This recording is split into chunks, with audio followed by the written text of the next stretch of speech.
Okay, Assalamualaikum warahmatullahi wabarakatuh. Bertemu lagi kita dalam kelas perniagaan tingkatan 5. Okay, bersama dengan saya iaitu Cikgu Khairi dalam kelas pembelajaran secara maya. Okay, so pada minggu yang kedua pada bulan 6 ni cikgu akan teruskan dengan topik yang sama iaitu persediaan menjadi usahawan. Okay, so sebelum itu cikgu akan terangkan iaitu pembelajaran secara maya. Okey, di mana cikgu akan sediakan satu video ringkas berkaitan dengan topik pembelajaran pada minggu tersebut. Selepas itu, sebarang persoalan ataupun pertanyaan kamu boleh tanya dalam grup WhatsApp yang telah disediakan. Dan jangan lupa like page NMTC untuk sebarang maklumat. Okey, pelajar. Okey, so cikgu harap kamu bersedia dengan modul masing-masing. Okey, jom. Okey, untuk kelas perniagaan tingkatan 5, okey, bab yang kelima, persediaan menjadi usahawan. Okey, so pada minggu ini cikgu akan masuk subtopik yang baru iaitu faktor. Okey, di bawah tajuk faktor-faktor penyumbang untuk memulakan perniagaan. Okey, kamu boleh buka modul kamu pada halaman yang ke-6. Okey, pada halaman yang ke-6. Okey, di bawah tajuk faktor-faktor penyumbang untuk memulakan perniagaan. So, apa faktor-faktor untuk kita memulakan perniagaan kita lah. Okey, so yang pertama ialah antara faktor penyumbang untuk memulakan perniagaan ialah modal. Okey, so mesti ada apa? Okey, mesti ada. Yang pertama ialah modal. Okey. Yang kedua ialah kemahiran.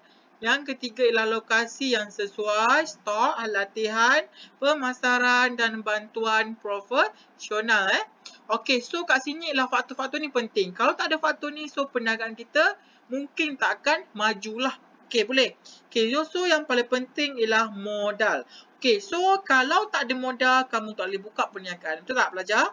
Okey, so modal ni sangat penting. Okey. Okey, so modal. Okey, so modal ni ialah modal merupakan satu permulaan bagi sesebuah perniagaan lah. Kalau kita buka perniagaan, perkara yang paling penting ialah modal. Okey. Modal perniagaan boleh terdiri daripada wang tunai, alatan atau stok lah.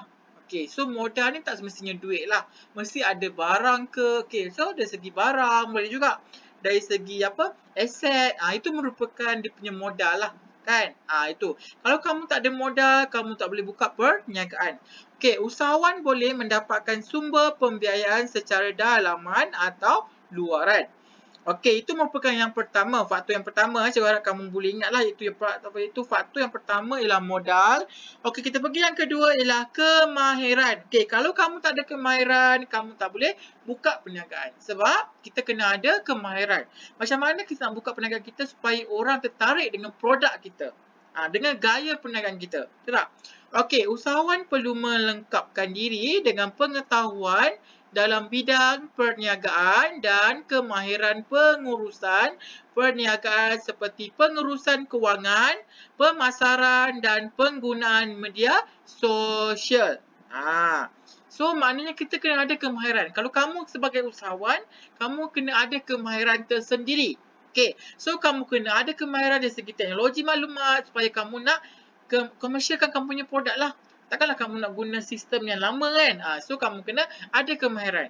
Okey, dari segi kemahiran macam mana kamu nak ubah suai kamu punya produk. Okey, boleh? Okey, kamu dalam modul kamu dia kata iaitu pengurusan kewangan. Dari segi pengurusan kewangan, macam mana kamu nak uruskan kewangan kamu? Itu kemahiran jugalah. Takkanlah ada duit, suatunya kamu ada duit 5,000. Takkanlah satu hari tu kamu habiskan duit 5,000 tu. Takkan. So kamu ada cara dia, kemahiran dia. Macam mana kamu nak urus dari segi kewangan. Okey, boleh? Okey, kemahiran penggunaan teknologi maklumat membolehkan usahawan memanfaatkan teknologi terkini, meluaskan rangkaian perniagaan, mengukuhkan kedudukan kewangan dan meluaskan perniagaan ke peringkat antarabangsa. Okey, ini penting. Iaitu dari segi kemahiran maklumat itu memanfaatkan teknologi terkini lah. Kemahiran penggunaan teknologi ni. Sekarang ni memang penting. Kalau kamu tak tahu pengetahuan mengenai teknologi, so perniagaan kamu mungkin tak akan ke depan lah. Okay, faham tak? So kamu kena ada cara dia. Okay, boleh. Okay, seterusnya ialah dari segi iaitu lokasi. Kita pergi yang ketiga ialah lokasi. Okey, lokasi yang sesuai iaitu pemilihan lokasi sangat penting untuk meningkatkan jualan dan keuntungan. Okey, ciri-ciri lokasi yang sesuai ialah antara ciri dia ialah yang pertama ialah berhampiran dengan pelanggan dan pembekal. Okey, ini yang pertama. Mestilah berhampiran dengan pelanggan dan juga mestilah tempat kamu nak buka tu strategik supaya ada orang, tak jauh dengan orang mudah nak pergi kat tempat kamu. Okey, boleh? Okey, terdapat kemudahan infrastruktur seperti macam ada kemudahan lah. Okey. Seterusnya ialah tempat yang menjadi tumpuan ramai dan seterusnya ialah mudah untuk dikunjung. Okey, boleh? Okey, seterusnya kamu tengok pada halaman yang ketujuh. Okey, yang ketujuh ialah faktor seterusnya ialah stok. Okey, apa maksud stok ni? Okey, stok ialah barang yang disimpan untuk dijual. Itu merupakan stok. Maknanya barang yang disimpan untuk dijual. Okey, usahawan harus bijak mengurus stok agar stok sentiasa pada tingkat optimum lah. Maknanya tak ada, macam tu kata tak ada putus pun barang tu. Sentiasa ada barang tu, stok tu. Okey, boleh? Okey. Kekurangan stok atau keadaan terlalu banyak stok yang boleh menyebabkan modal perniagaan terikat dalam bentuk stok. Okey, stok terbahagi kepada dua jenis iaitu yang pertama ialah stok bergerak cepat, yang kedua ialah stok bergerak perlahan. Okey, stok ni bagi pada dua. Okey.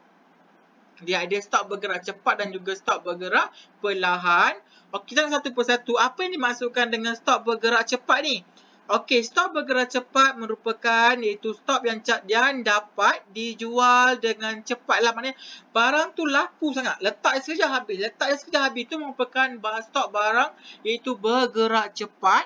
Contohnya lah barang makanan dan keperluan harian yang dijual dengan cepat. Okey, boleh? Itu merupakan stok bergerak cepat. Okey, boleh? Okey, seterusnya ialah stok berisiko rendah kerana pantas dijual sehingga dapat mengelakkan masalah stok, luput atau usang. Okey, ini merupakan stok bergerak cepat.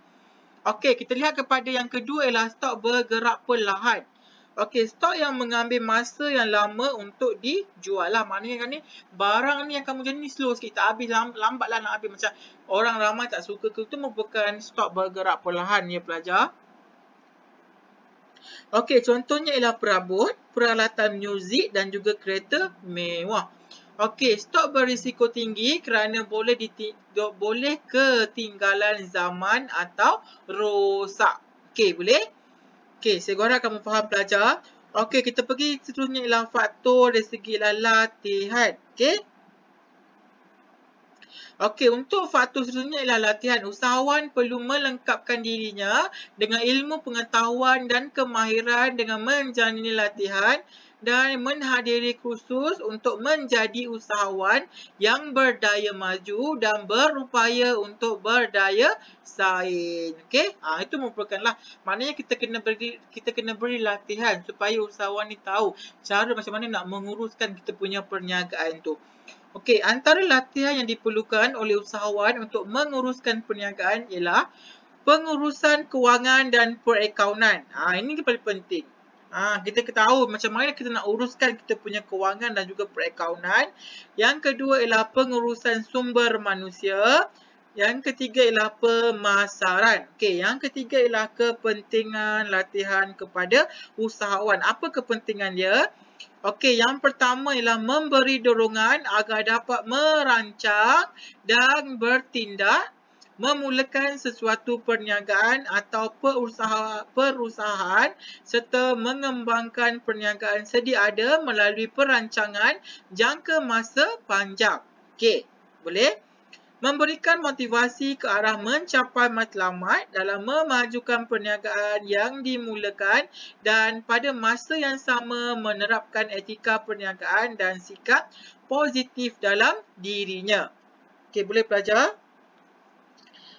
Okey, yang ketiga ialah membolehkan mengikuti perkembangan teknologi terkini dan menggunakan mutu produk serta produktiviti supaya dapat bersaing dan menguasai pasaran.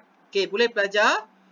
Okey. So, untuk minggu ni cikgu akan terangkan sampai halaman yang ke-8 saja. So, untuk minggu yang ketiga nanti cikgu akan masuk pada halaman yang ke-9. Okey, pelajar. Okey, cikgu harap kamu faham dengan penerangan cikgu dan cikgu nak selepas kamu melihat video ni, cikgu nak kamu jawab semua soalan-soalan yang ada dalam modul tersebut. Okey, boleh pelajar. So, cikgu harap kamu faham dan sebarang persoalan kamu boleh tanya cikgu dalam grup WhatsApp yang telah disediakan. Okey, pelajar. So, cikgu harap kamu faham. Okey, so sebarang persoalan kamu boleh tanya cikgu dalam grup WhatsApp. Okey, so sekian. Terima kasih. Kita jumpa lagi pada minggu hadapan. Okey, Assalamualaikum.